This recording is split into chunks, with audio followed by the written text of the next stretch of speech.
Un peintre génial, un meurtrier en fuite, un homme brisé. Voici la fin mystérieuse du Caravage. Après des années de cavale, Caravage vit avec une seule obsession: obtenir le pardon du pape et revenir à Rome. Son nom fait trembler les uns et fascine les autres. Génie pour certains, criminel pour d'autres. En 1609, il retourne à Naples, la ville bouillonnante où tout est possible.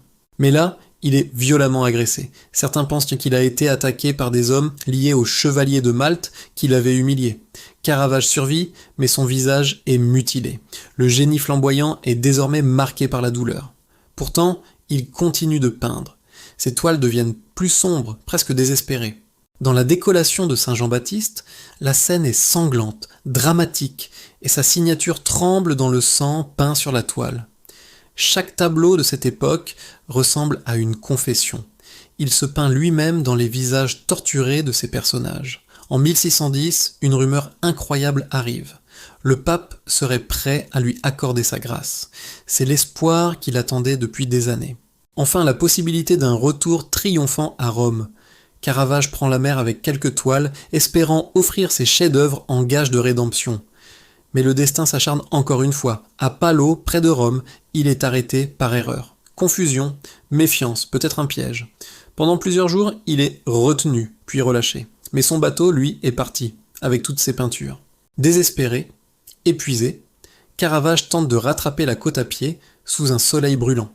Il erre, malade, affaibli, sans argent, sans alliés.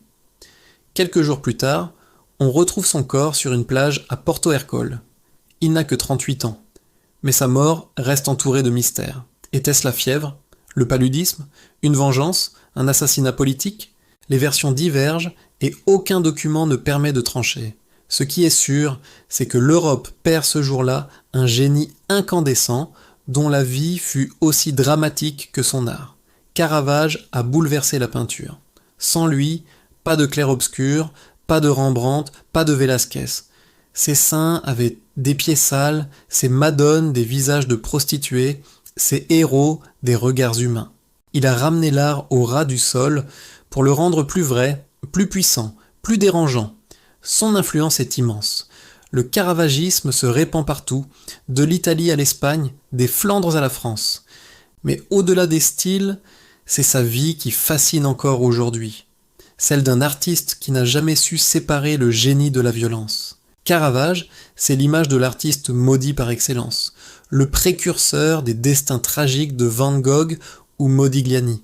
Un homme qui a brûlé sa vie comme il peignait ses toiles, intensément, brutalement, sans compromis. Et clôture dramatique, Caravage est mort, jeune, mais il a laissé une empreinte indélébile. À chaque clair-obscur dans un tableau, c'est son ombre qui continue de hanter l'histoire de l'art.